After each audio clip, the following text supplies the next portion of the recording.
Five Nights at Freddy's Fazbear Frights Volume 5. Story 1, Bunny Call.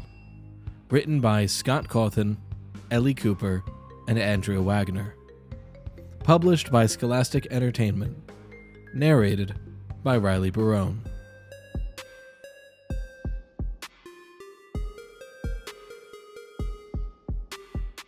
The sun erupted from behind low-hanging gray clouds and nearly blinded Bob. He squinted, glowered, and flipped down the visor as he slowed to maneuver his anemic minivan around the millionth sharp curve on this seemingly endless winding road, carving its way through the thickly forested mountains. That's just great, Bob thought. The only thing he'd been looking forward to about this trip was the predicted rainy weather. His family was bummed about it, but he was secretly gleeful. Rain meant the flurry of activities would be cancelled, and he'd be left in peace to do a little fishing, take naps, and read a book. "Honey, look at that," Bob's wife Wanda sang out. "Sun!" "Oh, is that what that is?" She playfully smacked his shoulder. "Hand me my sunglasses," Bob said.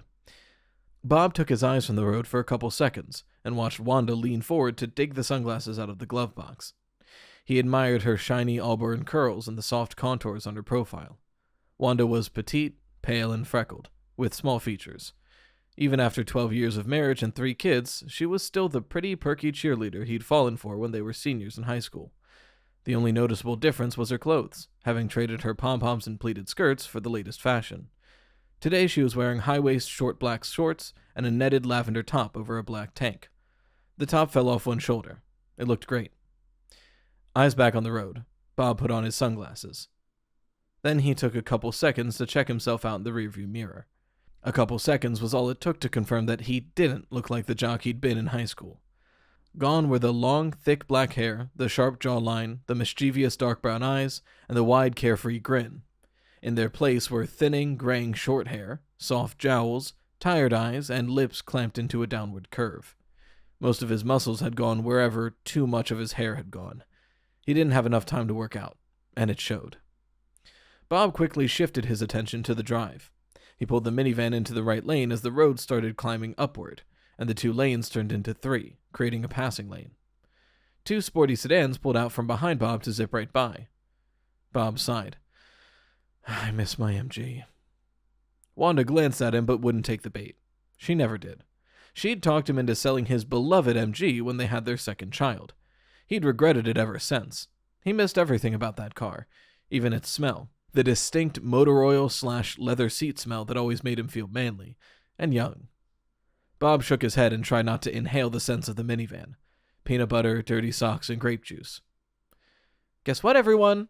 Wanda called out. "What?" the kids chorused. "They've changed the forecast." Wanda did a little happy dance in her seat as she looked at her phone screen. Bob was surprised the phone still had service. It felt like they were thousands of miles from civilization.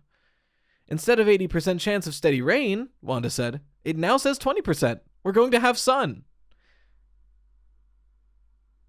Cindy, okay. "Happy sun, smiling sun, sun come out to play." Bob's 3-year-old daughter, Cindy, began to sing off-key.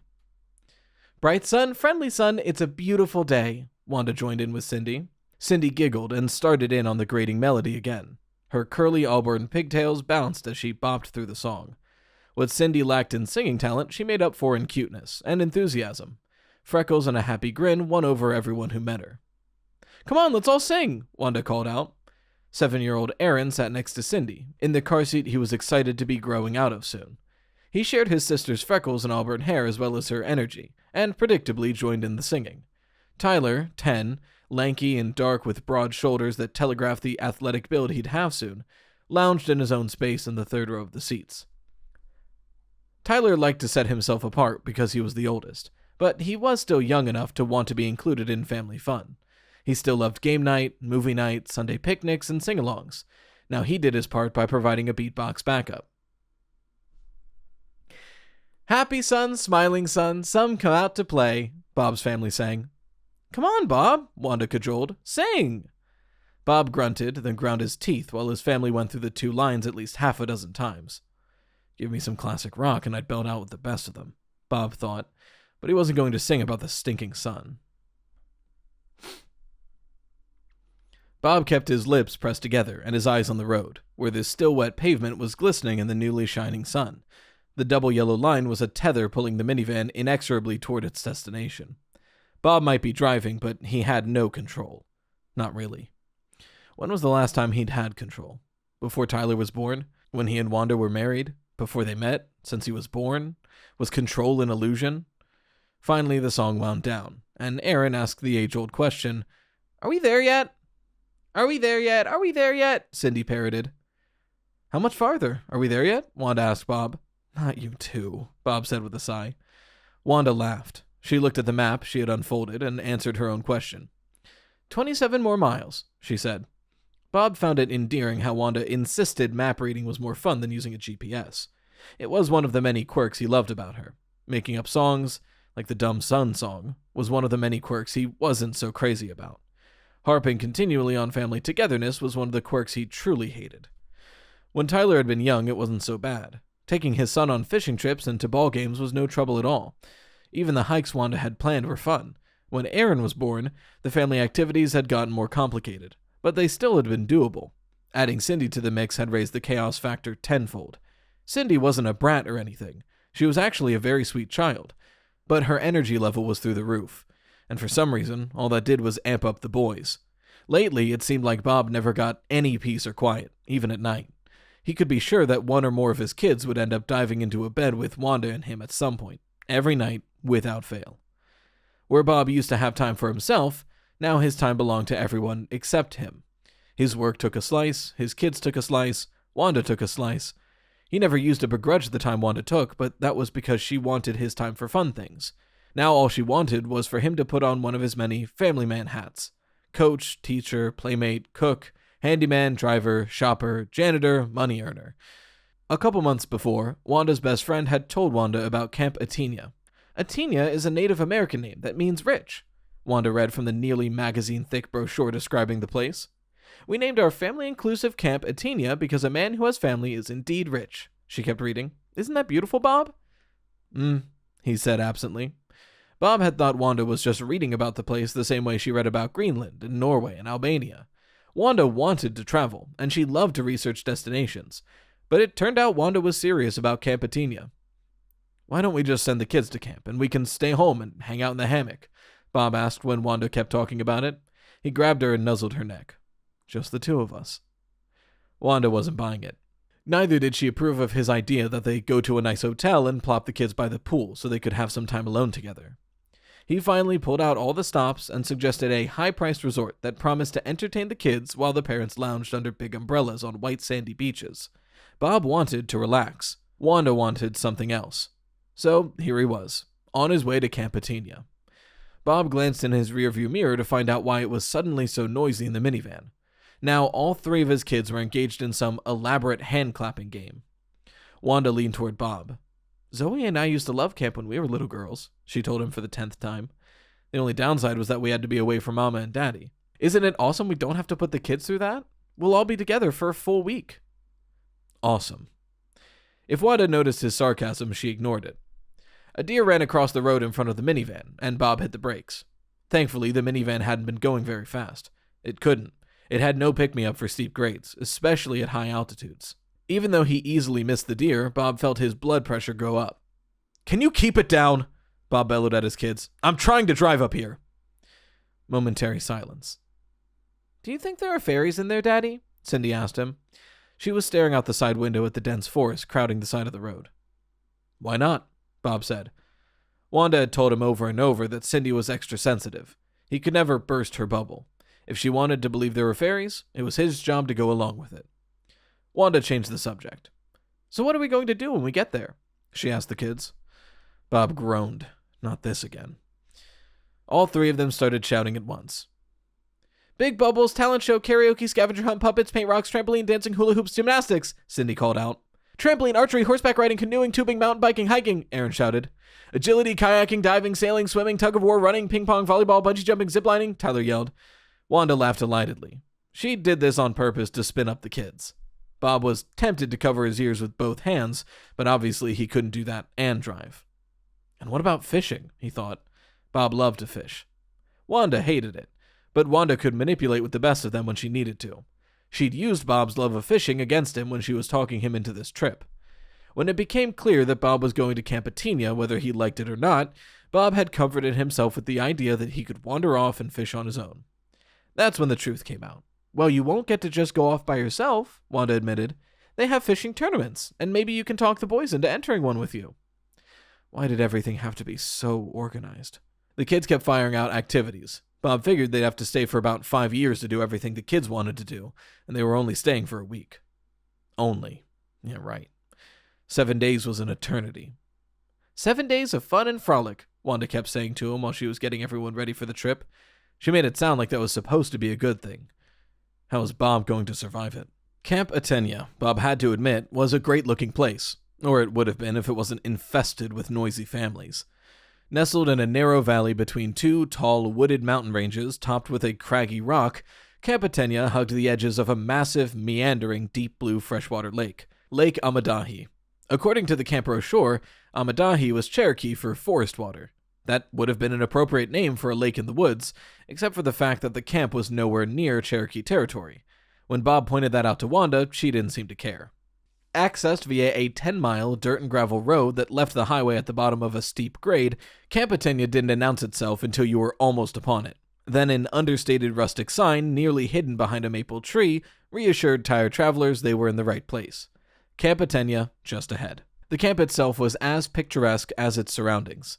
The main lodge was a huge log cabin flanked by 2 stone chimneys and an ample porch that ran along the front and sides of the building. The structure was covered with a shiny green metal roof. The camp's 35 cabins looked like the lodge's children. Little log and stone buildings were scattered near the main lodge like baby ducks swimming around their mom. Bob and his family were slated to be in cabin 17. Cabin Nutta. Nutta apparently was an Algonquin name meaning strong. Bob's boys thought that Nutta was a hilarious name. "We're going to stay in a nut house," Tyler had told all his friends when they'd gotten their assignment. "Don't mess with my Nutta," Aaron kept saying. "Will it have lots of peanuts in it, Daddy?" Cindy asked several times. Wanda said, "We'll get nutty." Bob responded, "I'm going nuts." He thought the name was idiotic because, again, the Algonquin tribe lived nowhere near here either. The owners of Camp Atenia seemed to have reached into a swirling vortex of Native American names and randomly picked a few. Camp Atenia's parking lot was a shady, tree-guarded gravel rectangle behind the main lodge. When Bob pulled the minivan into the lot, he was reminded that you couldn't drive your car into your cabin. "That would ruin the ambiance," Wanda said when Bob complained about it. "Is excruciating back pain from lugging all our crap also part of the ambiance?" Bob asked. Wanda smiled at him and applied fresh lip gloss. Well, I guess that answers that question, Bob thought. Now that he stood here next to the minivan crammed with luggage and toys, not to mention a cargo carrier stuffed with more of the same, Bob's back started throbbing just at the idea of getting everything to the cabin. And of course, Cabin Nutta was the farthest one from the parking lot. "It's right at the edge of the woods, Bob," Wanda had gushed when the cabin was assigned to them. "Oh, joy and bliss," Bob said. And here they were. One woman's heaven was another man's hell. Bob looked up at the traitorous sky, which had traded its clouds for vast expanses of pale blue. The sun was almost directly overhead, and it shined down with ferocity. Bob figured it was at least 80 degrees, and the air felt heavy and muggy. Their feet crunching over gravel, Wanda and the kids were practically dancing around the car. Cindy was spinning in circles, Aaron was doing some kind of dance, and Tyler was drumming on the minivan's hood. Wanda was calling out, "Hi," and "How are you?" to everyone within earshot. "Look, Utterflea!" Cindy squealed. Bob followed the direction of Cindy's plump-pointed finger and saw a monarch butterfly disappear into a clump of salmonberry bushes. He flashed back to his childhood, remembering when his dad took him out camping, and they picked salmonberries to go with their fried fresh trout dinner. "Come on, Dad," Aaron said. "We have to get signed up or we'll miss out on all the good stuff." "Bob, why don't you go take care of all that?" Wanda handed Bob 4 sheets of paper, covered with lists. He knew the lists were activities each child had chosen, and the ones Wanda had decided they'd do as a family. He sighed. It was going to take all afternoon to do this. "The kids and I will go scope some things out and start meeting people," Wanda said. "When you're done with the sign-up, you can bring the stuff to the cabin." "Oh, I can? Goody," Bob muttered. "What's that, honey?" "Nothing." Bob watched his family scamper off, but he didn't move. He wished he could just get in the car and drive away. He looked at the driver's seat. What would happen if he did that? The sweet scents of wildflowers warred with pungent exhaust smells, but overpowering both, the powerful aromas of juniper and pine commanded attention. They made Bob think of a gin and tonic, his favorite drink. "It tastes like an evergreen tree," Wanda had said the first time he made her one. After that, she started calling gin and tonic that tree drink, and eventually she shortened it to a tree. "Make me a tree," Wanda would say occasionally after the kids were asleep on a Friday night. He could use a tree right about now. Suddenly, he got shoved from behind. A kid yelled, "Sorry!" as Bob staggered into the side of his minivan. Clutching the open second-row door, he noticed an overweight, sweating middle-aged man wrestle with multiple duffel bags and suitcases. The man met Bob's eye, and Bob gave him a sympathetic smile. Then Bob shut the minivan's doors and looked around. He was immediately sorry that he did. Taking in the camp from behind the driver's seat and watching his family spill out from the minivan with uncontained enthusiasm had been bad enough. Seeing the whole of this purgatory in one wide angle was practically unbearable. Kids ran all over, like they had been given a drug that rendered them senseless but kept them in perpetual motion. Men were morphing into pack mules, sweating dads staggered under the weight of their burdens, moms were socializing and organizing. In the midst of the chaos, camp counselors blew whistles and shouted incomprehensible instructions. Bob tried to decipher what they were saying, but he couldn't. Steeling himself, he approached a ponytailed, blonde, blue-eyed counselor. She blew her whistle when he was just 4 feet away from her. The high-pitched screech catapulted into his ears and zigzagged around his brain for several seconds before he could speak. "Excuse me," he said, "but which way to sign up for activities?" Ridiculously, she blew the whistle again, but this time it was at least a short burst, and she pointed to a shallow flight of stairs on one end of the lodge. "Go up those stairs and follow the walkway to the front porch. Get in the line, and it will lead you to the sign-up tables inside." She blew the whistle again. Bob's fingers itched to pull the whistle off her neck, but he contained himself. "Thanks," he said through a murderous smile. Bob went up the stairs and found the line on the lodge's front porch. From there, he could see that his family was already settling in.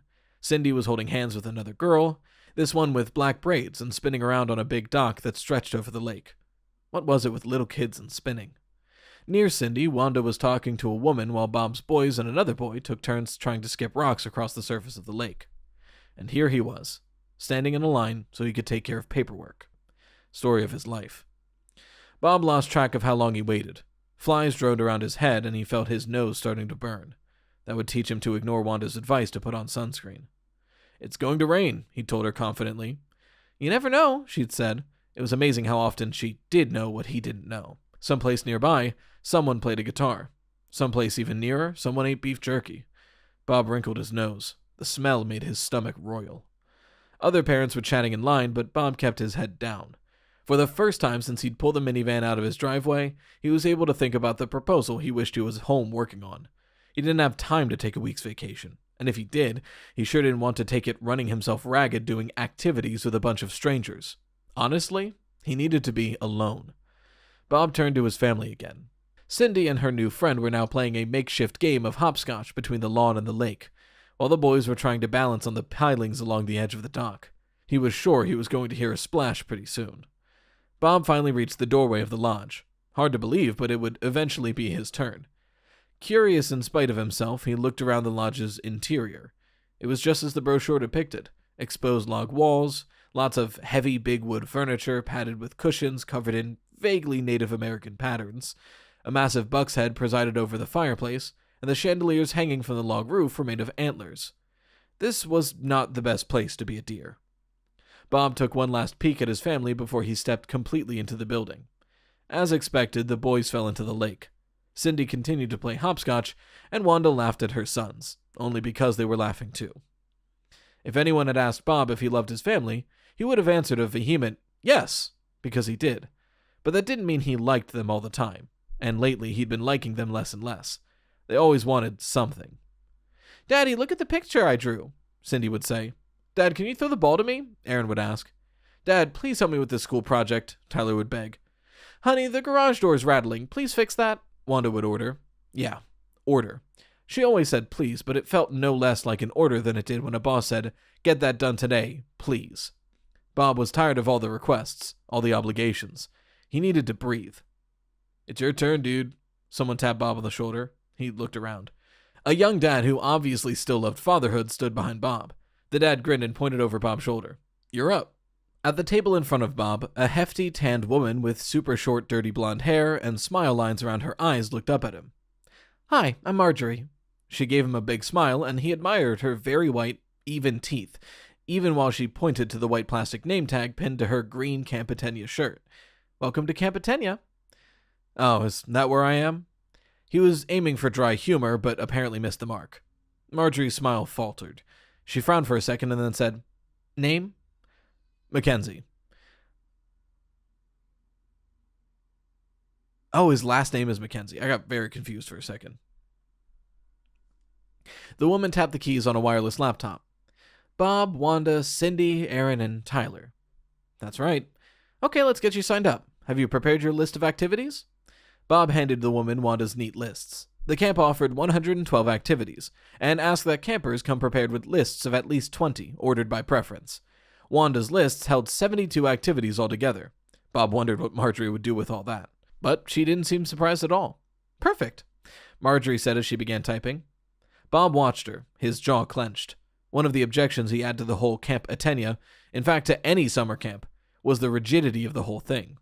He had no issues with being outdoors or doing fun things, but doing things on a schedule, following a list, that drove him nuts. Maybe he did belong in Cabin Nutta. Seriously, though, didn't he get enough schedules and lists to follow at work? At least at work he was getting paid. Why did he have to be subjected to this crap at home, too? Marjorie stopped typing. "I wasn't able to get you into every activity listed, but I managed the top 20 for each of your children, and for your family as a whole." Awesome juice. Bob enjoyed using one of Tyler's favorite sayings. Tyler actually meant it when he said it, but for Bob, awesome juice meant either "that sucks" or "I couldn't care less." Marjorie handed Bob's lists back to him, then looked both ways and behind her before leaning forward. When she spoke, her voice was barely above a whisper. Bob heard, "Do you want?" But the rest was incomprehensible. He leaned forward. "I'm sorry?" Marjorie leaned forward too. Her breath smelled like chocolate. "Do you want to sign up for a bunny call?" she asked. He must have misheard her. Bob asked, "What's that?" Marjorie turned and pointed towards a tall rabbit standing in the far corner of the massive room, under an antique canoe hanging from the vaulted ceiling. The rabbit, which had bright orange fur, wore a white and black checkered vest, a yellow and white polka dot bow tie, and a black top hat, through which its floppy ears stuck straight up. The rabbit held symbols like an old-fashioned wind-up monkey used to have. Bob blinked. How had he missed that rabbit when he first looked around? It was like missing an anaconda in a pen full of puppies. The rabbit did not belong. It really did not. Bob was mesmerized by the rabbit for several seconds.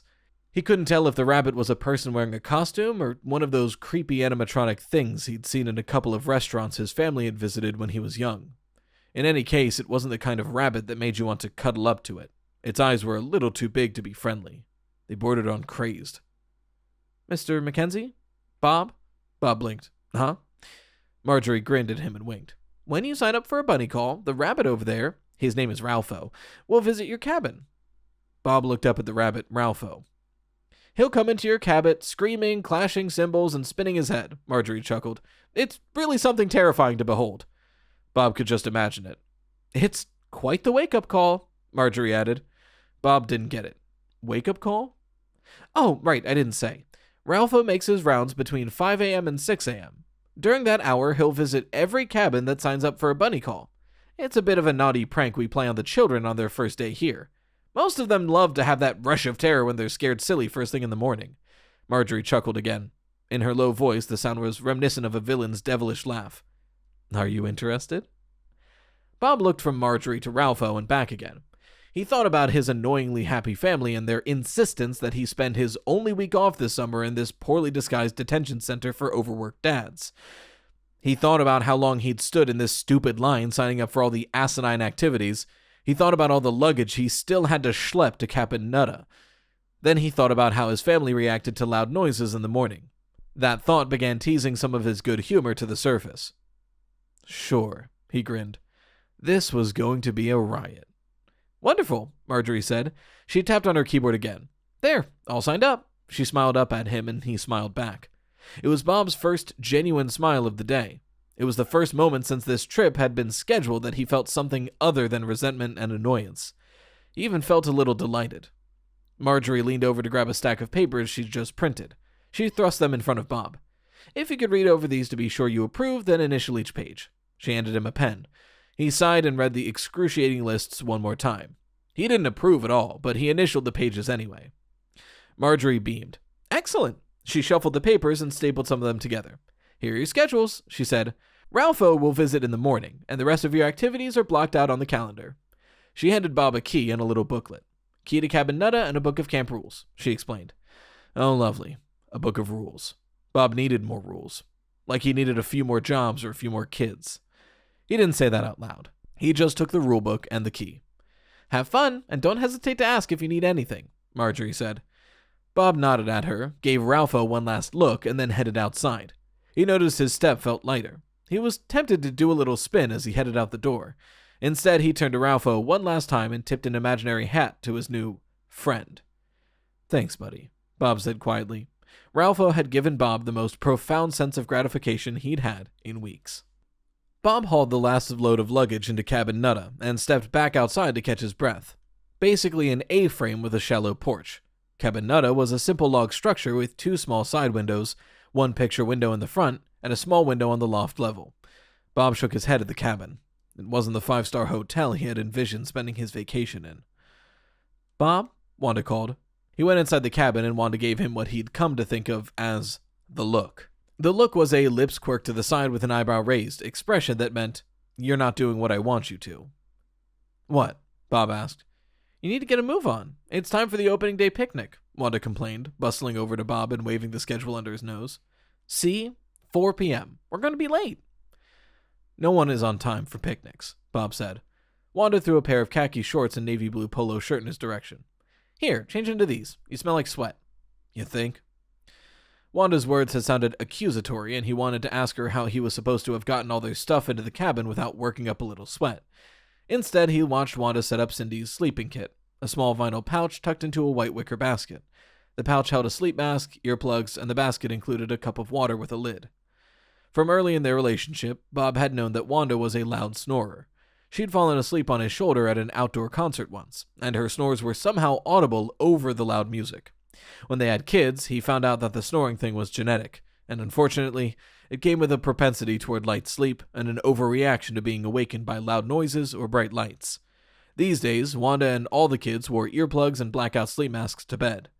Bob never bothered with a mask, but Wanda's snores forced him to wear earplugs, and even those weren't enough to keep him from feeling like he spent every night in a working sawmill. That was another thing about this trip that displeased him. All 4 of his snoring family members in one small area? Bob didn't see a lot of sleep coming his way over the next 7 days. One of the reasons he got such a kick out of the buddy call was he thought it would met out a bit of justice. If he had to be tortured all night, at least they'd get a little shock in the morning. Cabin Nutta was as basic on the inside as it was on the outside. On the first floor, the cabin held a double-dayed bed with a pull-out trundle bed beneath, a table with 5 chairs, a chest of drawers, and a small refrigerator. A door led to a tiny bathroom. Up in the loft, 2 twin beds with matching nightstands were tucked under the roof's steep pitch. The cabin had no shelves or closets. Instead, coat hooks lined several of the walls, and low benches were set under the hooks, presumably to hold luggage. Wanda had already stashed all of their suitcases neatly in rows. She had also piled snacks, paper plates and cups, and a roll of paper towels on top of the refrigerator. "I thought there would be bunk beds," Aaron had said when Bob reached the cabin. "Bunk beds would have been fun." "When I was your age, your uncle and I were complaining that we had to have bunk beds," Bob told his son. "We thought twin beds would have been fun." "Yeah," Aaron said, "but you're old." Bob wondered what that had to do with it. He didn't think of himself as old, although with each passing day, the label got closer to sticking. But even if he was old, did old automatically mean wrong? He was beginning to think it did. Bob surveyed the cabin's beds, indulging in a moment's anticipation for the bunny call. Every bed in the cabin was covered in a red blanket, and the sheets were dark green. This gave the place a decidedly Christmassy feel that was heightened by the green and red striped curtains on the windows. Bob thought it was a little weird and had said so when they first entered the cabin, but Wanda had insisted, "It's festive." "Exactly my point," Bob had said. Although the boys didn't like the lack of bunk beds, they did like one of the cabin's features. It had a trapdoor in the floor. "What's that for?" Aaron asked when he found it. Bob made Aaron wait while he dropped through the trapdoor and checked out what was below. Turned out it was just the cabin's crawl space. Bob figured they'd decided to put the crawlspace door inside to prevent critters from getting under the cabins. Or maybe it was an insulation thing. Whatever it was, it delighted the boys, who went in and out of the crawlspace several times, jabbering about hidden treasure. Wanda snapped her fingers in front of Bob's face. "Why are you just standing there?" She gave him a push. "Change!" Obediently, Bob began peeling off his sweaty clothes and replacing them with fresh ones. When he was done changing, he stood at mock attention in front of his wife, who had already changed into a simple emerald green sundress. "Do I pass muster?" Wanda smiled, gave him a hug, and kissed him on the cheek. She recoiled. "Oh, rough. You need to shave." "I'm on vacation," Bob reminded her. "That's an excuse to give your wife whisker burn?" Bob sighed. Would he ever get a break from anything? He picked up his shaving kit. "Not now," Wanda said. "We're late." Bob dropped the kit in frustration. "Well then, you just tell me exactly when and where and how, and I'll do exactly what you want," he said. Wanda didn't seem to hear the acrimony in his words. She probably thought he was serious, because she smiled at him, linked her arm through his. "Let's go to a picnic." Spread out over a vast expanse of lawn slopping down to a sandy beach, the picnic was a chaotic mess of food, games, and socializing. Bob wanted to run and hide in the forest the second he and his family reached the edges of the tumult. "Camp Atenia welcomes you." A bright green banner shouted from its plate stretched between two massive fir trees. Bob doubted that Camp Atenia welcomed any of them. It was more probable that the camp wanted them to go away. In fact, Bob was pretty sure Lake Amadahi wished the camp had never been built. Bob had entered the architecture firm as an apprentice right out of school, and in the 12 years he worked there, he'd learned a lot about form and function and energy and landscape. Walking sites to prepare plans. He often had a sense of when a place welcomed a structure and when it didn't. Not that he ever shared that tidbit with anyone. He kept his intuitive sense of a place in mind when he designed structures, but he never told his clients he was repositioning a building on a site because the earth wanted it that way. He had some sort of weird sense about land and nature, but he wasn't stupid. "Come on, Bob," Wanda tugged on his arm. "Stop loitering. You look like a deer in headlights." "I feel like a deer in headlights. I'll probably be mounted on one of the lodge walls by the end of the week." "Very funny." Wanda towed Bob to the end of a row of picnic tables. They were lined up, covered with dark green vinyl cloths, and valiantly trying to hold several tons of food. Wanda handed him a heavy-duty paper plate. "We might as well eat while the kids play, then I'll corral them and get them their own meals." Bob looked around for the kids. The boys appeared to have become ninja warriors. They wore green headbands now, and they were having sword fights with long sticks. He glanced toward a cluster of toddlers clambering around a clown, who was smearing paint on a red-headed girl's face. Cindy was hopping up and down next to the girl. Me too, she squealed loud enough that Bob could hear her clearly from a great distance. "Make me Buzzy Honeybee," Cindy commanded. Bob winced and turned back to the food. He hated clowns. "Doesn't it smell good?" Wanda gestured at the platters of potato salad, bean salad, macaroni salad, pasta salad, green salad, deviled eggs, raw veggies, and dip, chips and dip, baked beans, and various casseroles that were covering the picnic tables. "Honestly, all I can smell is burnt hot dogs," Bob said. A barbecue was set up halfway between the food tables and the lodge. From the charred smells and the flames belching into the air far too high for safety, Bob wasn't sure the chef, a skinny camp employee with a narrow, flushed face, knew what he was doing. Wanda wrinkled her nose. "The hot dogs are why I encouraged Cindy to get her face painted. But really, can't you smell the dill in this salad? And the thyme in this one? Give them a chance." "Woof," Bob said before dutifully sniffing the salads. He still couldn't smell anything except overcooked barbecue. Wanda giggled. "Come on, you're holding up the line." Bob sighed and started dishing up the salads. While he piled food on his plate, he'd try not to dread the inevitable scene that would unfold when Cindy realized there were hot dogs being consumed all around her. Cindy thought hot dogs were cru, i.e. cruel. "Can't eat doggies," Cindy had protested the first time hot dogs were presented to her. No manner of explanation convinced her that the term hot dog was not precisely descriptive of what she was eating. "Bob?" Wanda gave him a gentle shove. "Honey, whatever you're thinking about, you can think about it later. Come on." Wanda led him to a long picnic table filled with laughing couples. "Are these seats taken?" Wanda asked one of the couples. "No, they're all yours." A large, boisterous woman with big hair and a mouth to match sang out, "Pull up a bench." She laughed as if she just said the funniest thing in the world. Her laugh was a high-pitched trill that sounded like a bird's mating call.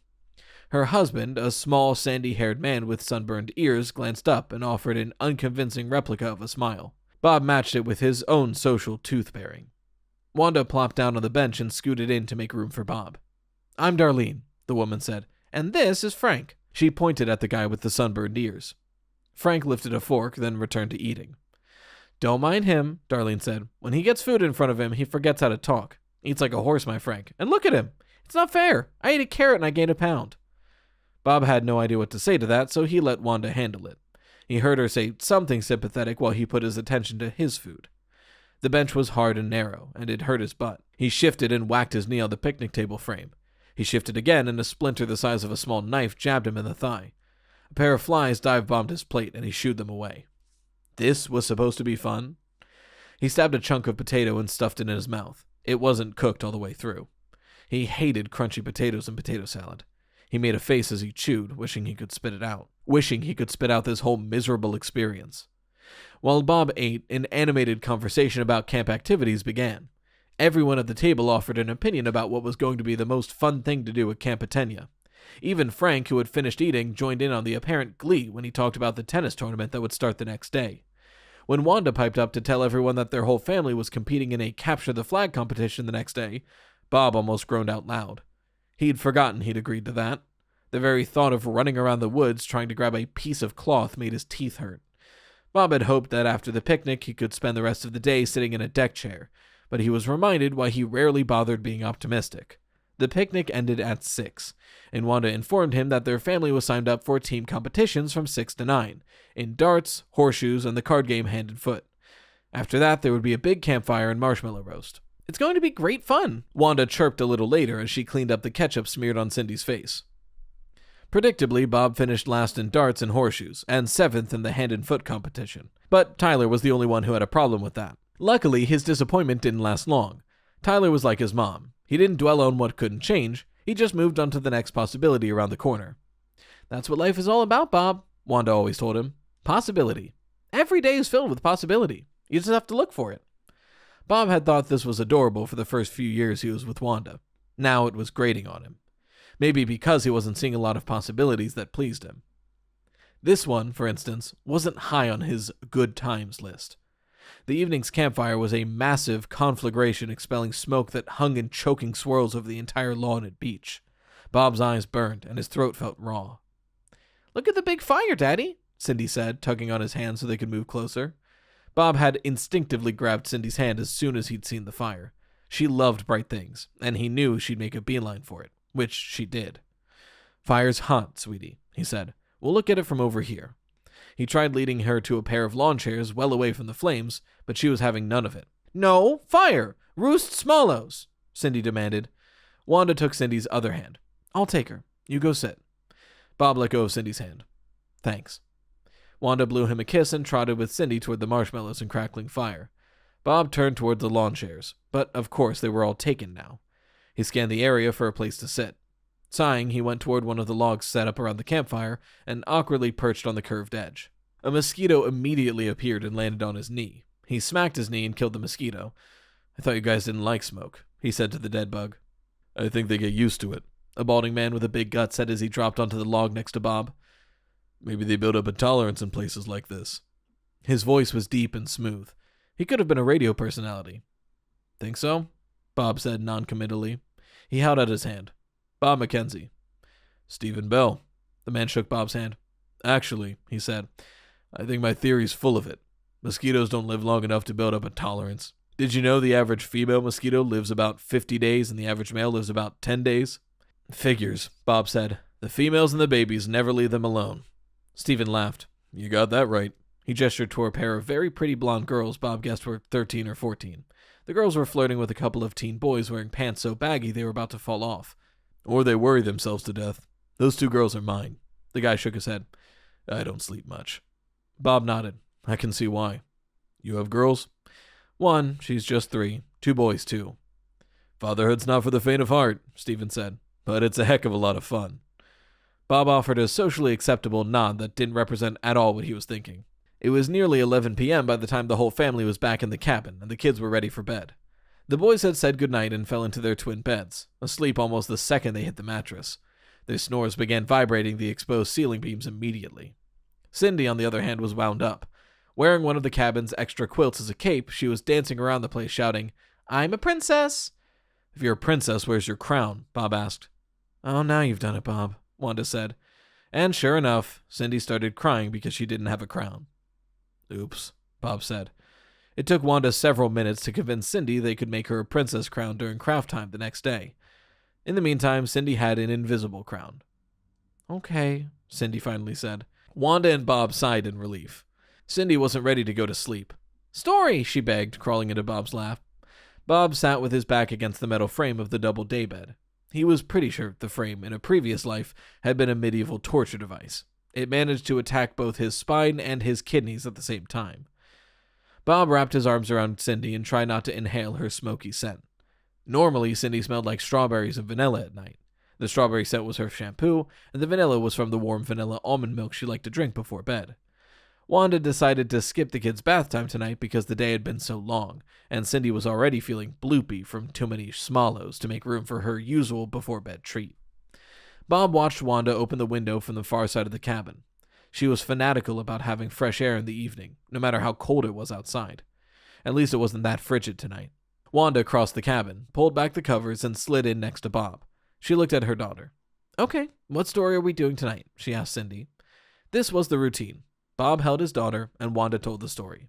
Bob could design and even build houses, but he couldn't put together a story to save his life. Wanda was the storyteller. Caterpillar! Cindy shrieked pretty much right into Bob's ear. He cringed, but didn't push her away. Okay, Wanda leaned over and kissed the top of Cindy's head. She sneezed, then nestled close to Bob, laying her head on his shoulder. From there, she began to tell a convoluted story about a caterpillar who built his cocoon all wrong and had to redo it so he could become a butterfly.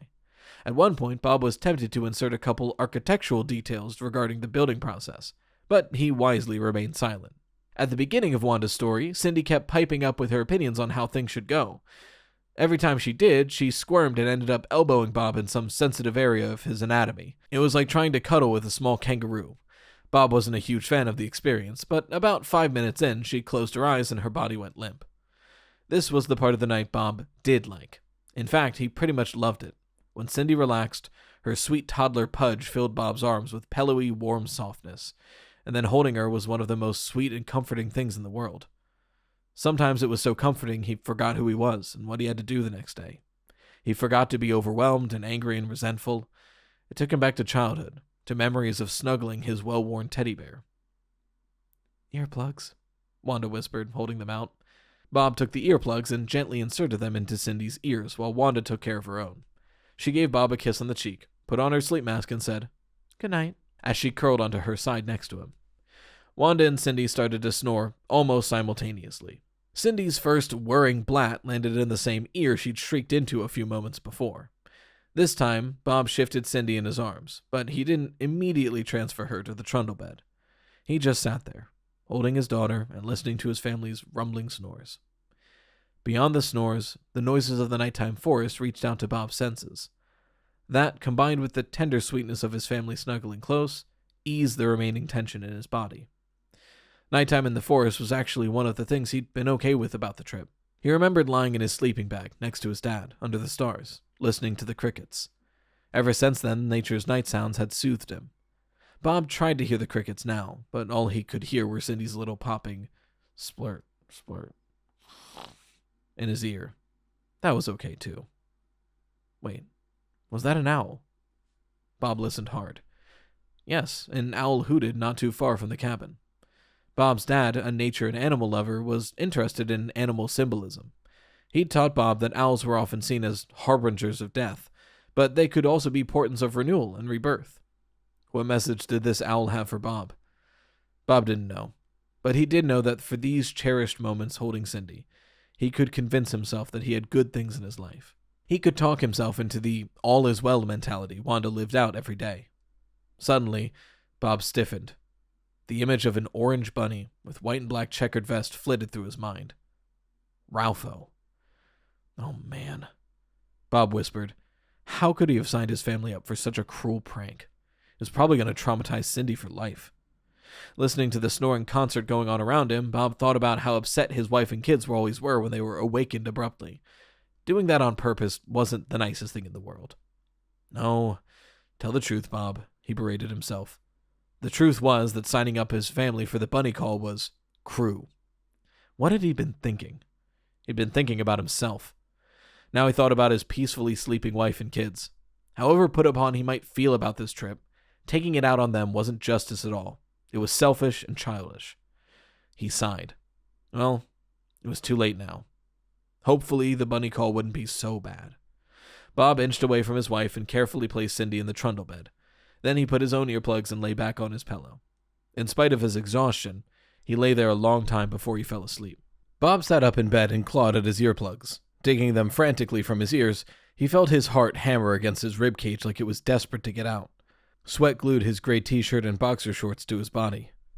What in the world? Usually Bob didn't sleep all that well, but he wasn't prone to panic attacks or night sweats. So what woke him up? He looked around the cabin. Was everything okay? It seemed to be. His wife and kids were snoring in a strangely endearing harmony of buzzing and honking tones. The doors were closed, but through the open window he could still hear the peaceful sounds to which he'd fallen asleep. Nothing appeared to be amiss. Bob tried to calm his breathing, but it wouldn't slow down. He concentrated and tried to remember what he'd been dreaming before he... Ralpho. That was what he'd been dreaming about. He'd been dreaming about Ralpho. Obviously, his guilt had followed him into his sleep. Bob took a deep breath and got out of bed. He grabbed the penlight on his keyring. Bob used his penlight to find safe passage past the end of the trundle bed and then a few feet across the floor to the bathroom. There, he closed the door and turned on the light over the sink. He looked at himself in the mirror. Still the same Bob. Or was he? This Bob looked a little feral. His eyes were bloodshot and his hair stuck out. His mouth was stretched into a wide grimace. This Bob looked like he made a deal with the devil. Had he? Bob snorted and shook his head. He noticed his eyebrows were getting too bushy. In the last year or so, Bob had started losing hair on top of his head, and he'd started growing hair where he didn't want any extra. How was that fair? Or forget fair. What purpose did it serve? Leaning over the sink, Bob ran cool water and splashed his face. While his family continued to snore, he thought about Ralpho again. He looked at his watch. It was 11:50 p.m. He'd barely slept before he woke up. This did not bode well for a good night's sleep. Just over 5 hours before Ralpho would show up. Could Bob call it off? If he could, how would he do it? Were the camp counselors available during the night? Yes, he remembered. The cabins had no phones, and Camp Atenia had no cell phone coverage. But an idle flip through the rulebook had revealed that every cabin was equipped with a large bell you could use to signal for help in case of an emergency. Bob didn't think this was a bell-ringing emergency. In fact, he was pretty sure if he rang a bell to cancel the bunny call, they'd kick him out of the camp. Then again... Bob shook his head. He wasn't going to humiliate his family by ringing an emergency bell to cancel a prank, even if it might get him out of this so-called vacation. Besides, if he did that, they'd know what he'd set up. Bob leaned over the sink again and slurped some water. Straightening and wiping his mouth, he decided he was making way too much out of a silly prank. Ralpho was just some kid in a rabbit suit, right? All Ralpho would do would scare the kids a little, probably annoy his wife, and that would be that. No big deal. Wasn't part of parenting getting his kids ready for the big bad world? If they could be undone by a noisy orange rabbit, how did they have any hope of surviving real-world battles, like those Bob faced every day? Bob nodded at himself in the mirror and turned off the bathroom light. He'd convinced himself that the bunny call would be good for his kids. Bob was doing his kids a favor. And Wanda? Well, Wanda was a big girl. She could handle it. And if not, well, she did drag him into this absurd place. A little payback wouldn't be so bad, would it? Bob nodded again and headed back to bed. Bob lay on his side in the dark. How much time had passed since the last time he checked? He pressed the button on the side of his watch, and the tiny light revealed digital numbers informing him a mere 19 minutes had passed since he'd last compulsively checked the time. And before that 19 minutes, it had been 23 minutes. Before that, it had been 33 minutes. Before that, it was 37 minutes. Before that, it was 49 minutes. If he kept up this pattern, he'd be waking up every couple of minutes within the next half hour. Approximately 2 hours and 40 minutes of thrashing in the bed and opening his eyes to check his watch. What a great night Bob was having. Apparently, he didn't believe all his rational arguments in favor of the bunny call. Bob closed his eyes and tried to go back to sleep. Sure enough, the next time he looked at his watch, 13 minutes had passed. Then 7, and now 3. It was getting close to 3 a.m. 2 more hours. 1.5 hours. 1 hour. A half hour. 15 minutes. 5 minutes. His eyes felt like something had been trying to scrape its way out through his irises all night long. Bob looked around the cabin, but he only saw a whole lot of blackness. At home, the house was never this dark. Their home had exterior lights, and the subdivision had street lights. Camp Britannia's cabins didn't have any exterior lights because, according to the camp's brochure, that would ruin the nature experience. Wanda had brought a nightlight from home, but the boys refused to let her plug it in. "It will ruin the nature experience, Mom," they said in unison before laughing uproariously. And so, Cabin Nutta was nothing but a featureless void. If it wasn't for the sounds of his family's snores, Bob could have convinced himself he was alone in a vacuum. Bob held very still and listened. Was Ralpho on the move? Was he out there someplace? Was he right outside the cabin? Bob felt his arm hairs stand up and quiver in the dark. "Wuss," he whispered. He wished he could hear something other than snoring. Ralpho could be right outside the door, and Bob wouldn't know it until the door started to open. Bob fumbled for his penlight and aimed it at the cabin door. He let out his breath. Okay, good. He could see what was coming now. So, now what? Should he just wait here for Ralpho to burst in and scare his family half to death? What kind of dad did that? Bob threw back the covers and got up. Wanda snorted and turned over. Cindy made a noise that sounded like a chortle. Bob shone his light on the door again. Should he check outside? Yes, you idiot, he told himself. Standing here in the dark wasn't accomplishing anything. Bob crossed to the chest of drawers between the bed and the window on the right side of the cabin.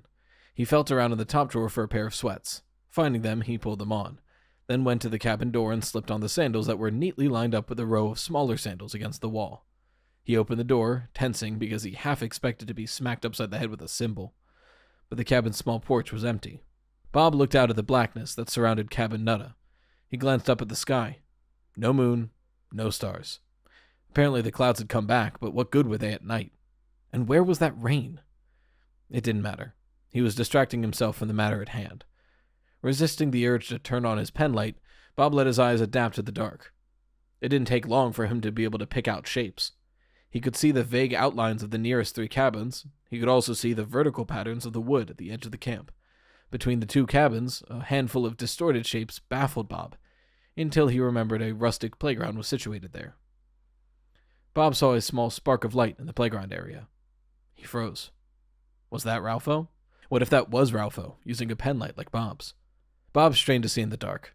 Then he realized he was looking at the glowing end of a cigarette. Good. Rabbits don't smoke.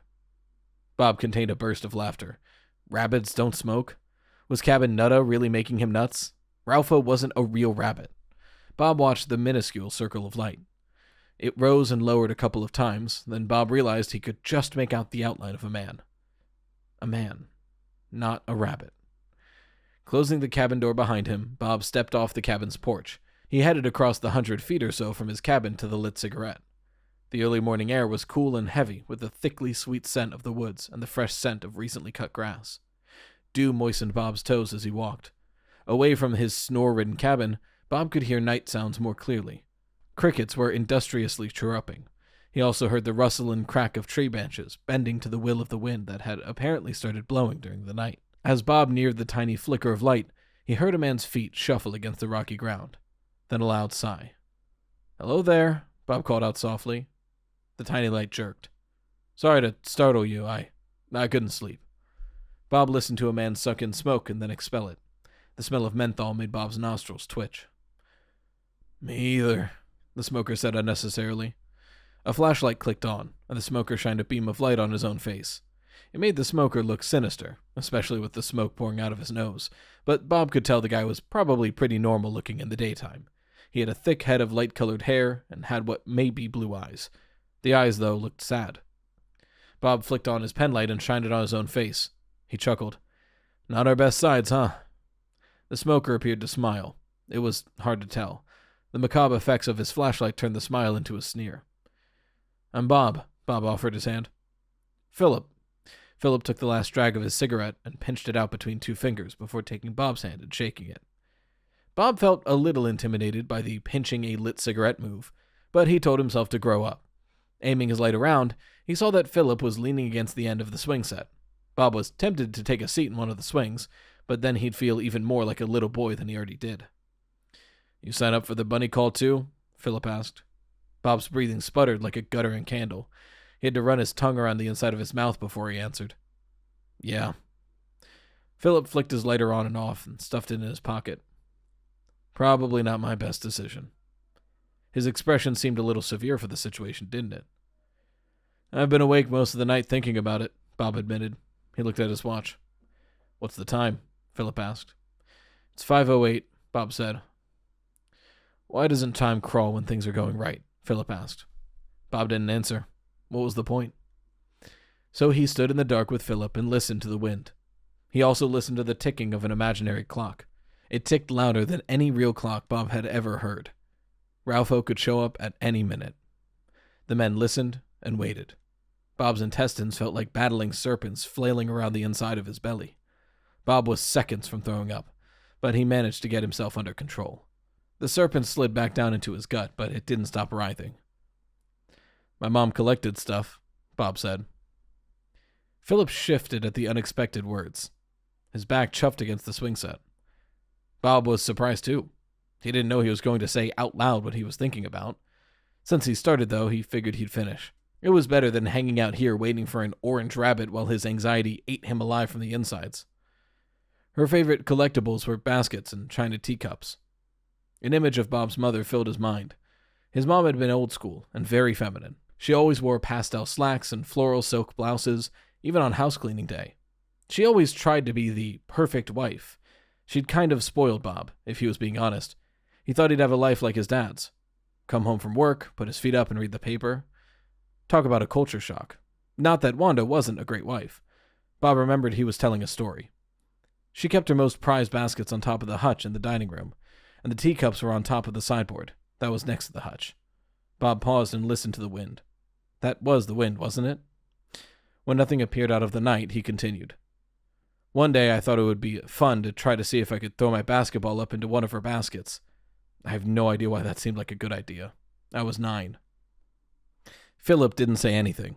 The sense of urgency Bob had felt since he'd gotten out of bed suddenly multiplied tenfold. He rushed on with his story. So I toss up the ball in a perfect arc. I'd been practicing, and it lands in the biggest basket. I'm jumping around like I won a tournament, making all the crowd noises, whooping and cheering. But then the ball starts to tip the basket, and the basket starts to go over. It happens in super slow motion, like a millionth of an inch per few seconds. Or at least that's how it seems. And then the basket is on its side. And the ball is on the way past the other baskets and on down the side of the hutch. I can see what's going to happen, and I'm in motion immediately. But there's no way. No way I can stop it. The ball comes down and lands on the sideboard, scattering Mom's teacups all over the place. All but one of them broke.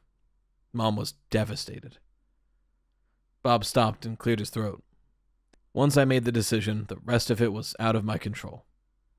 He shook his head. I think I made a decision like that today, with that bunny call.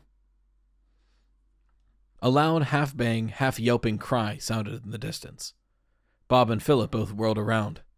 Was it the wind, or something else?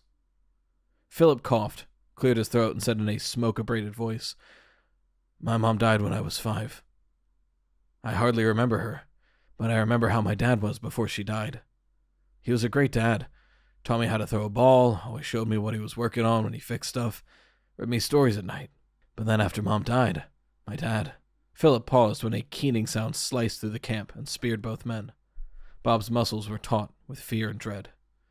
Bob didn't think Philip was going to finish his story, but suddenly Philip said, My dad got lost. He just got lost. He couldn't do anything for me anymore. He was all about himself. He turned into a horrid dad. Philip pushed off the swing set. He powered on his flashlight. Philip turned and looked Bob in the eye. I've become just like him. Before Bob could respond, Philip turned off his flashlight and walked away. The night plucked him from Bob's reality and deposited someplace beyond his senses. Bob was left standing alone with more self-knowledge than anyone would ever want to have. That's enough, Bob said. He was going to stop the bunny call. Bob headed off into the woods, going into the general direction, he thought, of where the last 2 sounds originated. That same direction as the lodge. Maybe someone would be there. Someone who could find Ralpho and cancel the Mackenzie bunny call. It was 100 yards or so to the lodge, but it felt much farther. As Bob attempted to follow, Using only his small penlight, the gravel-covered path through the heavy forest and past darkened cabins. He started out a walk, but he quickly shifted to a jog, hoping he wouldn't trip on a root or an errant ball or ore. He couldn't afford to waste time. Ralpho could show up to Cabin Nutta any minute. For all Bob knew, Ralpho could be there now. When Bob broke through the last stand of trees at the edge of the open area in front of the lodge, his shoulders sagged. The lodge was completely dark. It was so dark it looked abandoned. That was crazy, of course. Someone had to be in there. Bob hesitated in the middle of the dew-drenched, slopping lawn. Should he pound on the lodge doors and wake someone up?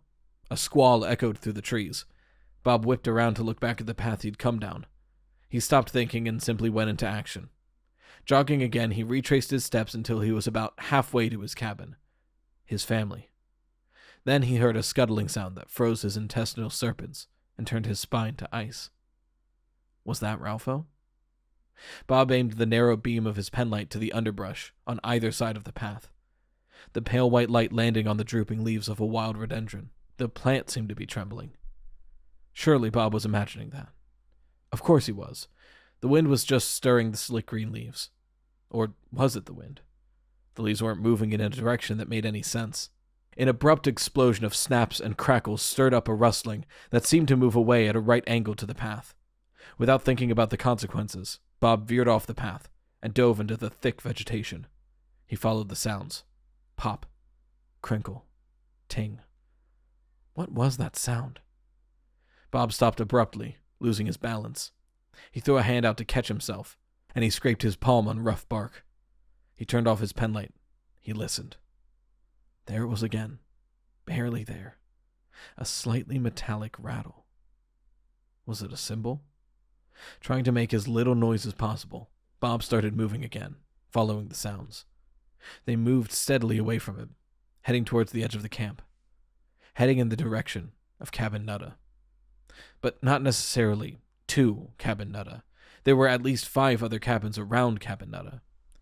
Yeah, keep telling yourself that, Bob thought as he tracked the sounds through the forest.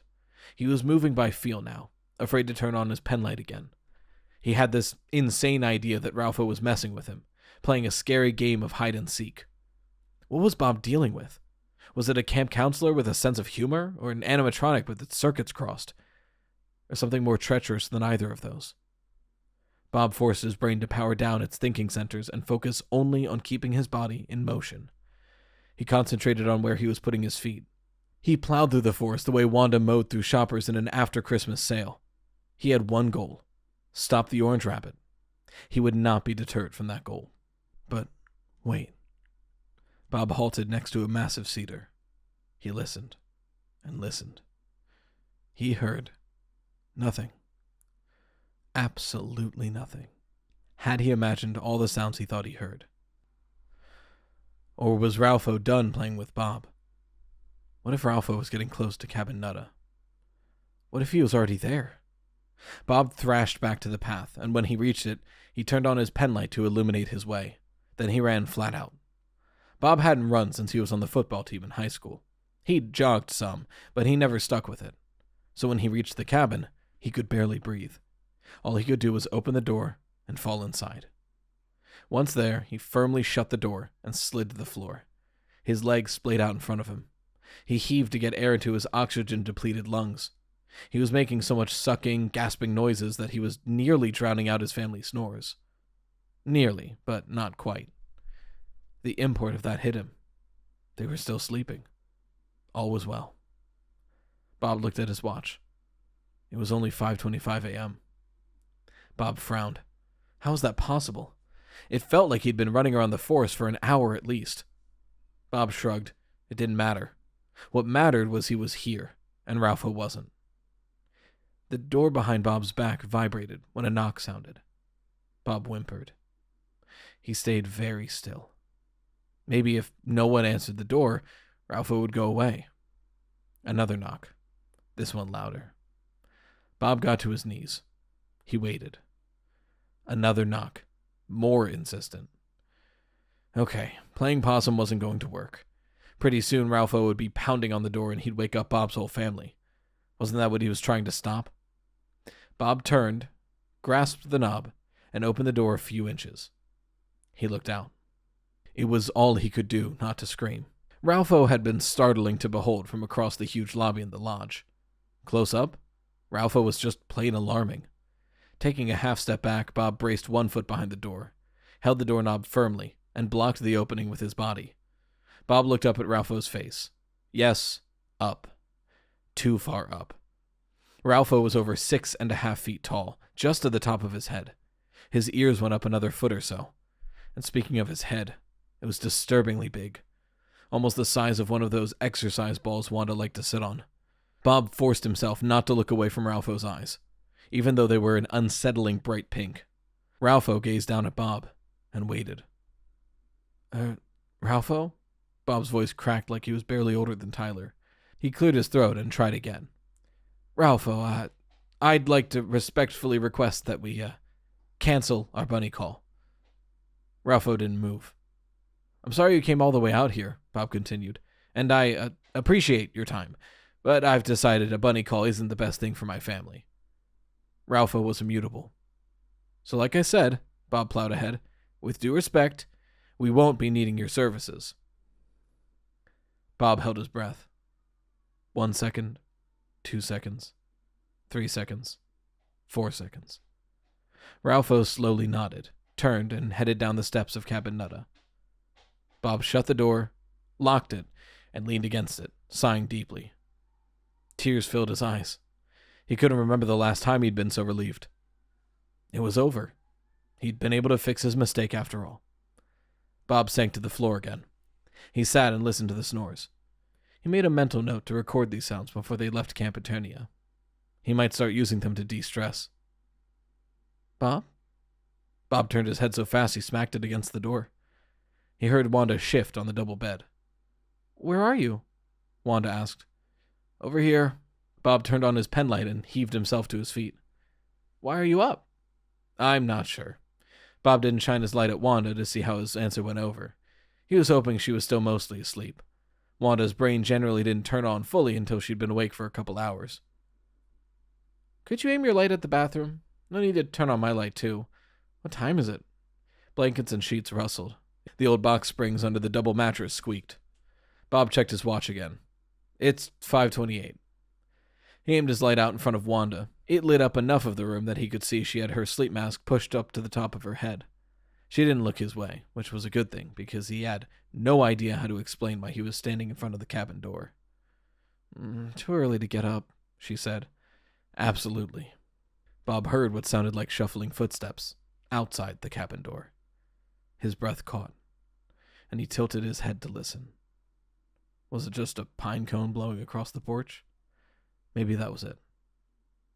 Wanda went into the bathroom and closed the door. No light showed under the door. He heard her doing her thing, but then he heard the shuffling again.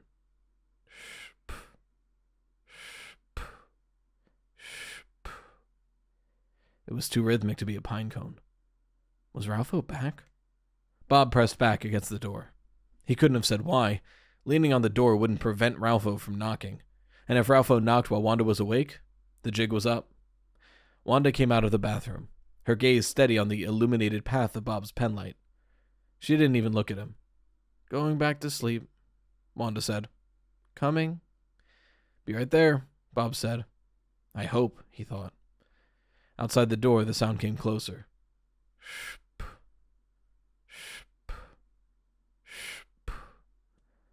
Bob turned into a statue. He had no idea what he should do. Wanda got back in bed.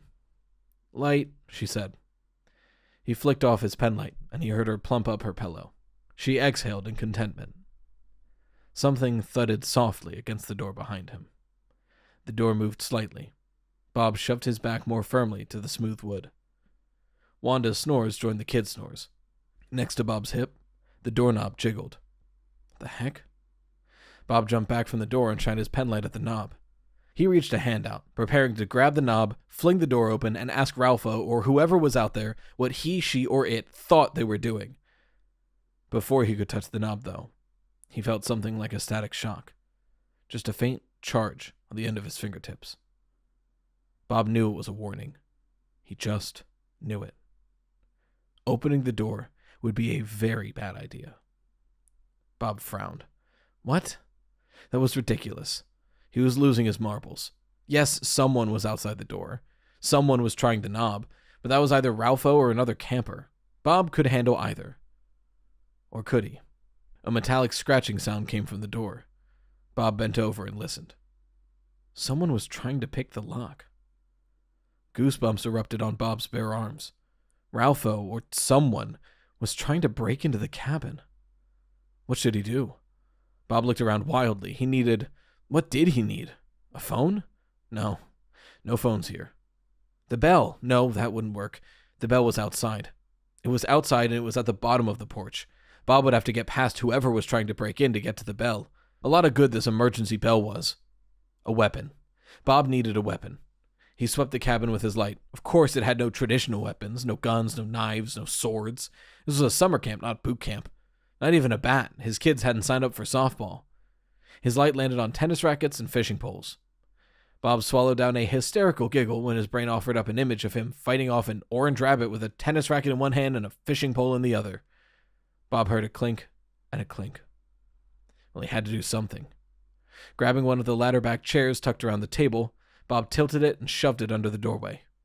Just in time. The door started to open, but it caught against the chair. Bob stared at the chair and the door, and he held his breath. Something thumped against the door, and the door moved inward an inch, shoving the chair across the smooth wood floor. Bob jammed the chair harder under the knob and held it in place. This stopped the door's movement, but by now it was open by 2 inches. Breathing fast, Bob shined his light into the gap. He leaned over to get a better look. The tip of a furry orange paw tried to slide through the opening. Bob jumped back. At the same time he hissed, "Go away!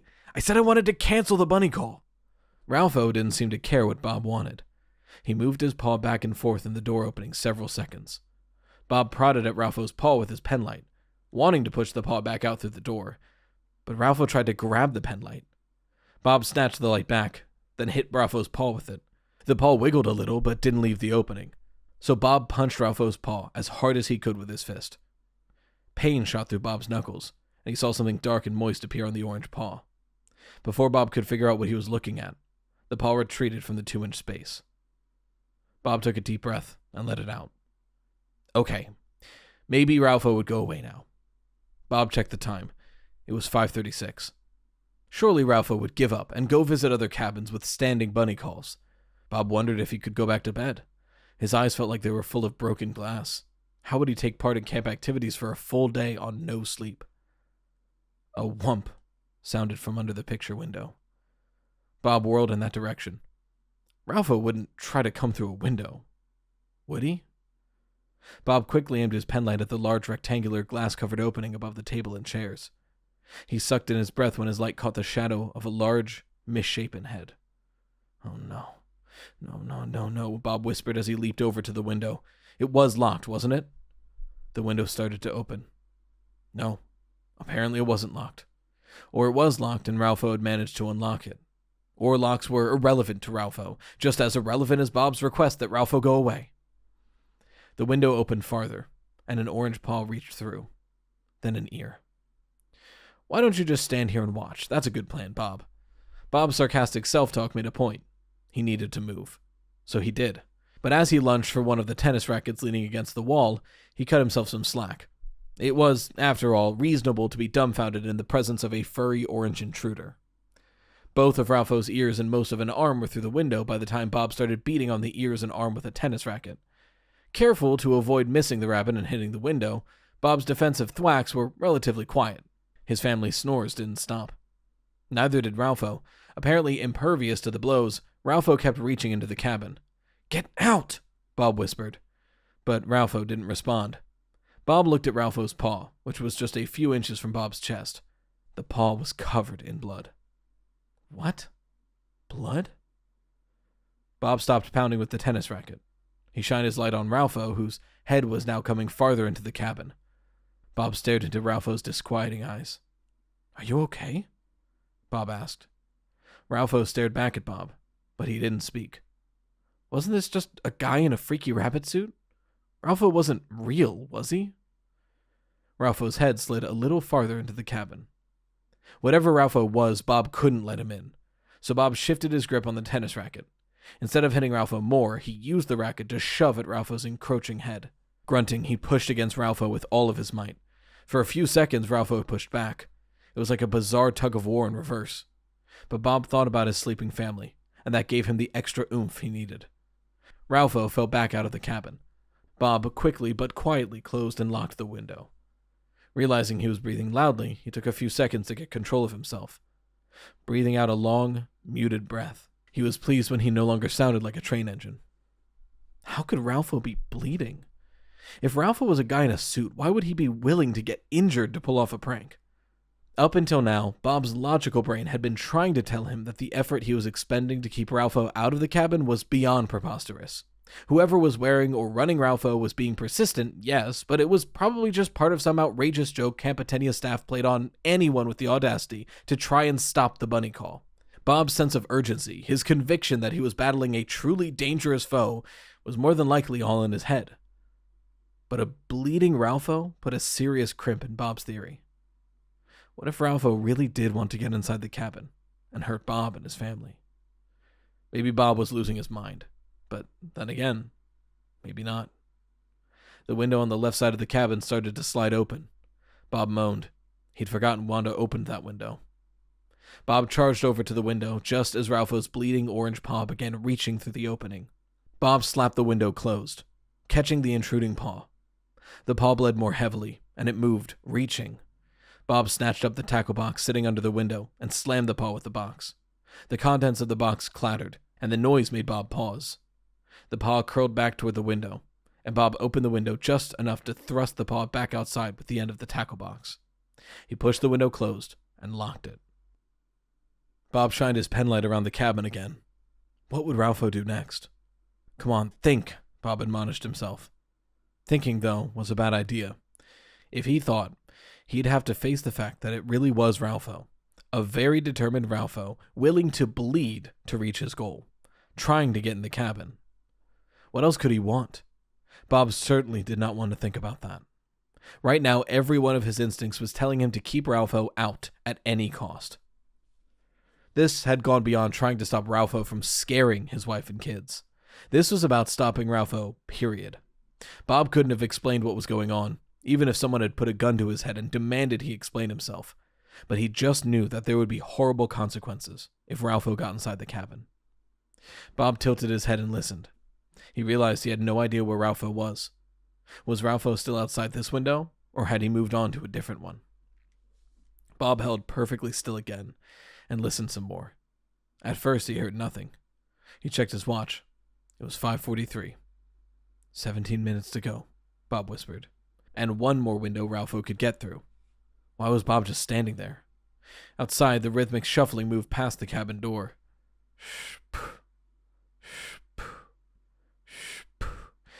The sound was moving away from Bob. Ralpho was heading toward the other window, the one right next to the double bed where Wanda slept. Bob knew he had to be sure the next window was locked, but he was rooted to the floor.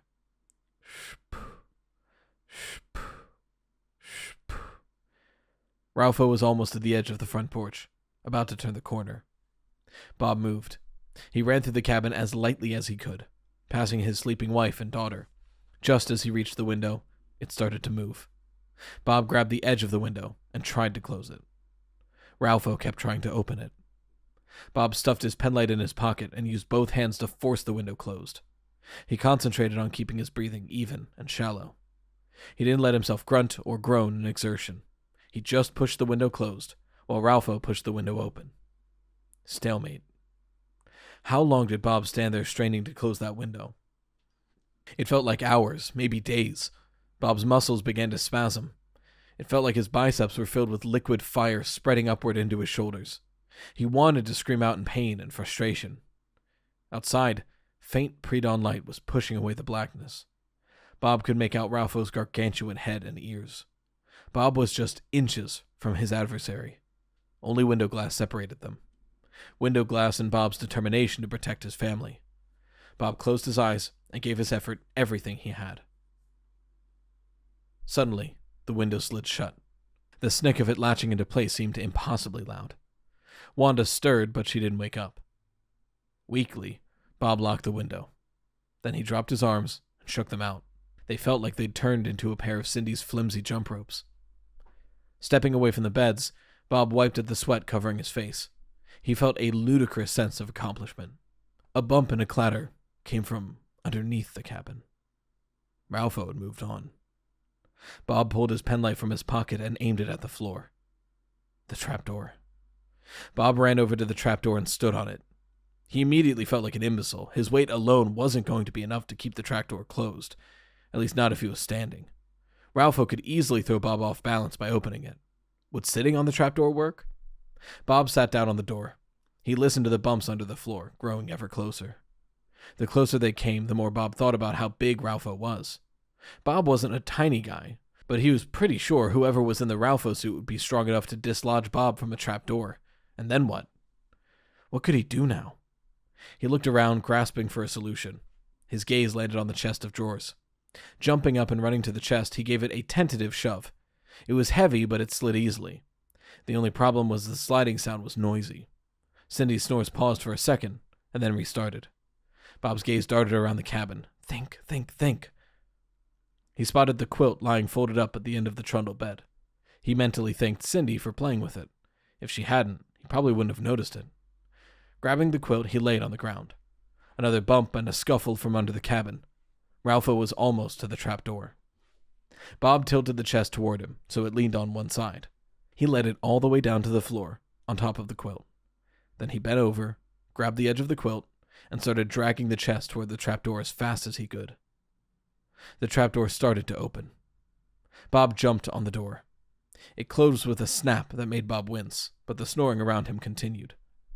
He leaned back over and grabbed the quilt's edges, hauling the chest toward him as fast as he could. The trapdoor started to rise under his feet again. Quickly, he backed off it and pulled the chest onto the door. Then he turned the chest onto its back, and he sat on it. The chest started to buck, and Bob felt like he was on some silent, malevolent amusement park ride. Was the combined weight of Bob and the chest of drawers going to be enough? The chest buckled again, and Bob was nearly thrown off. He gripped both the sides of the chest and hung on. Bob had never ridden a bull, or a mechanical bull, and he wondered if it was like this. His head kept getting yanked around, and he'd have whiplash soon if Ralpho didn't stop. But Ralpho did stop. Scuffling sounds under the cabin moved away from the trapdoor, and towards the outside wall. Bob slumped onto the chest. Now was it over? Bob checked his watch. It was 5:56. 4 minutes. Just 4 minutes. Bob listened closely to the swishing and tapping sounds under the cabin. Ralpho was almost out from under the building. His whole family was still snoring, but Wanda shifted in the bed. Any of the kids could wake up soon, and Bob didn't want to leave the chest lying in the middle of the floor.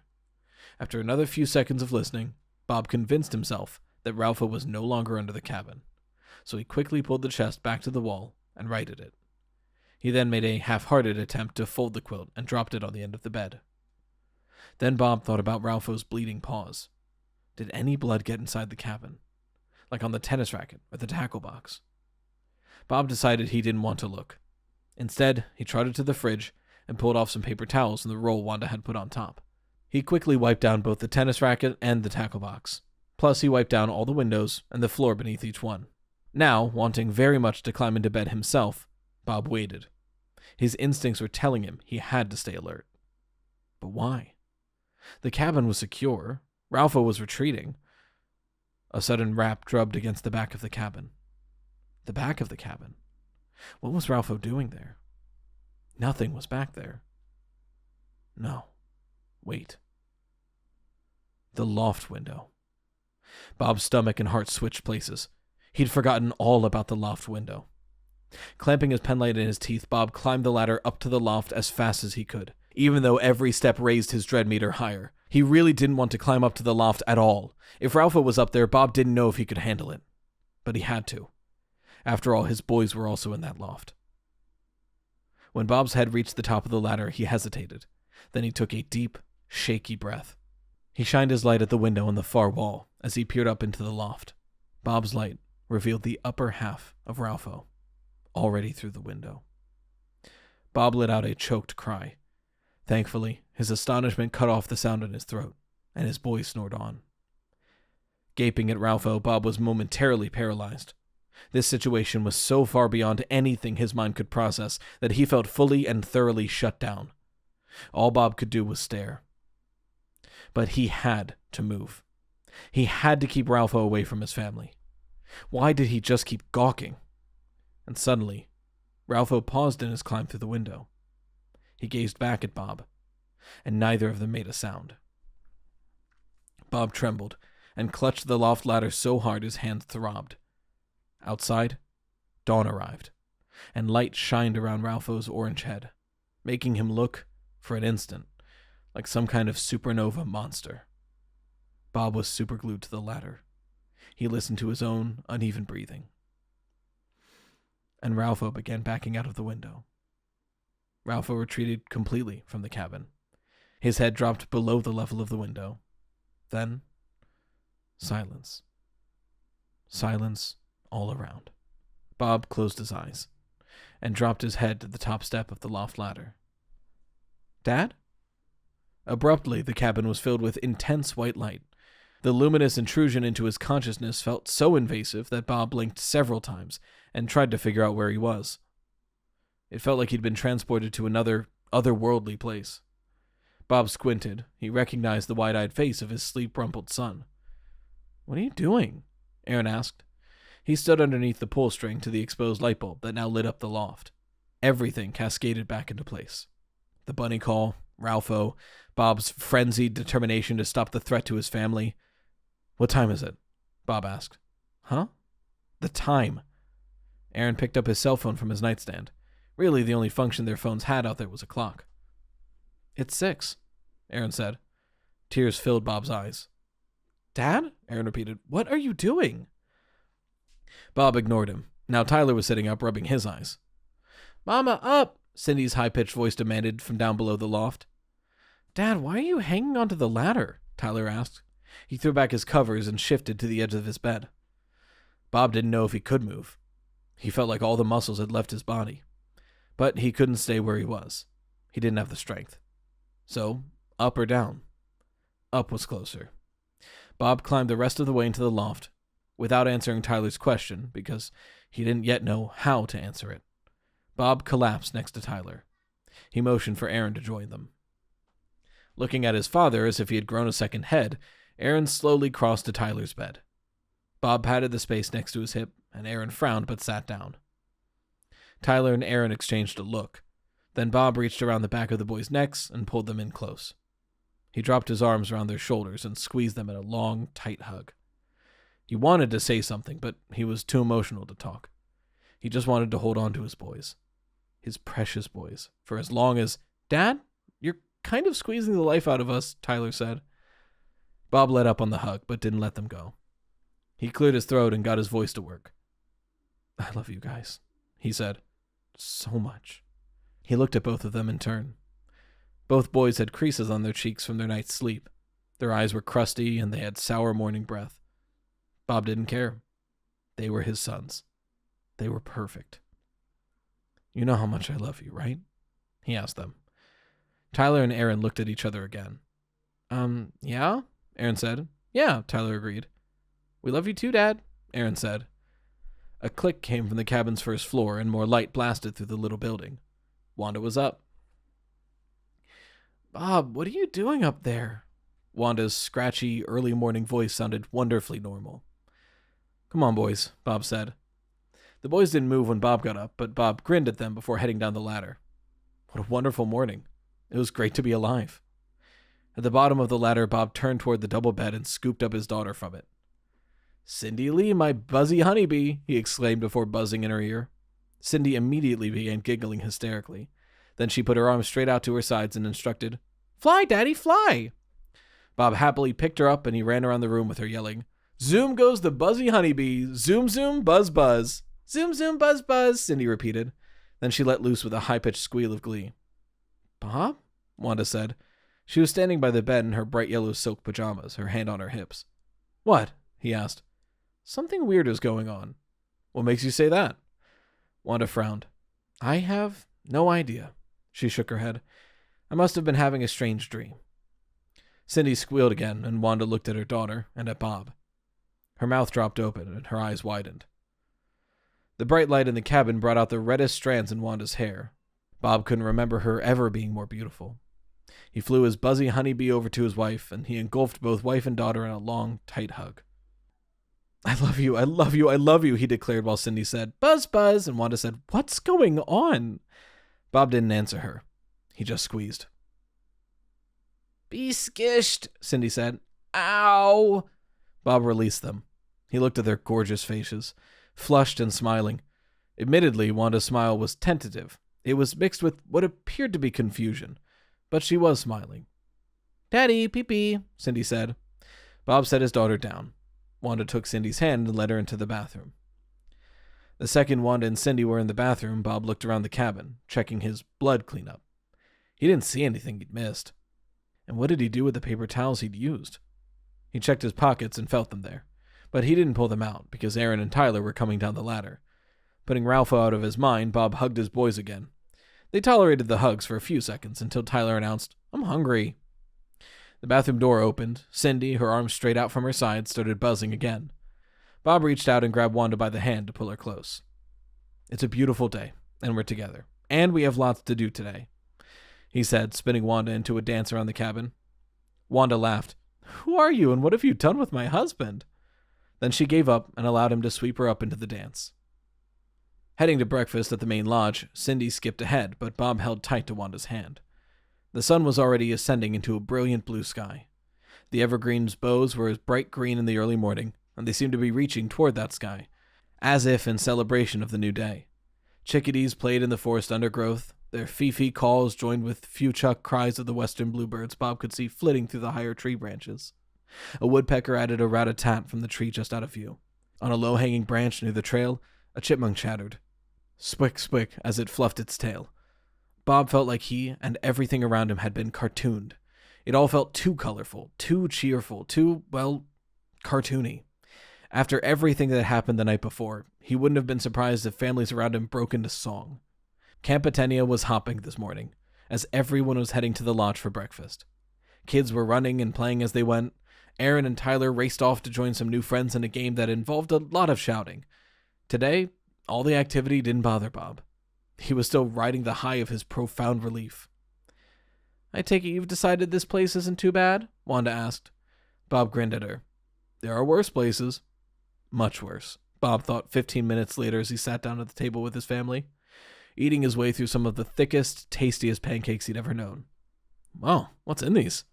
he asked one of the camp employees who came by to top off his coffee. The perky, gray-haired woman leaned over and whispered, "The secret is cinnamon and vanilla, but don't tell anyone I told you." She grinned and bustled off. Breakfast was being served in the main dining room, which, like the main lobby of the lodge, had vaulted log ceiling and golden log walls.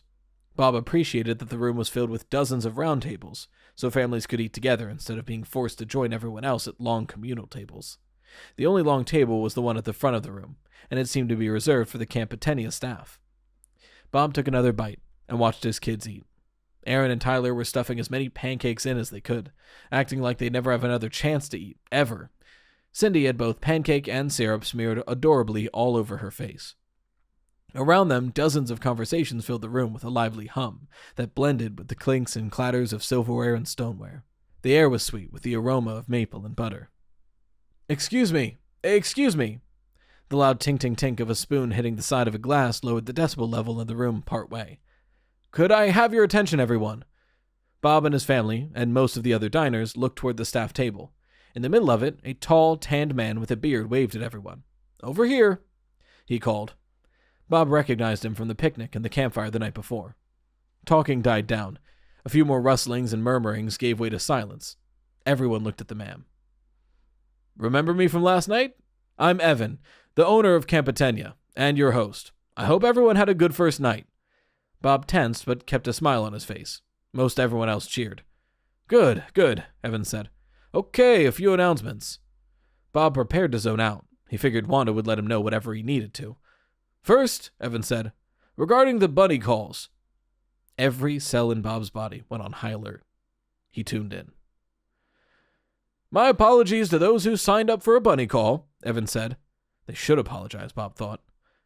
The bunny calls couldn't be done this morning because the counselor who usually does the bunny calls overslept.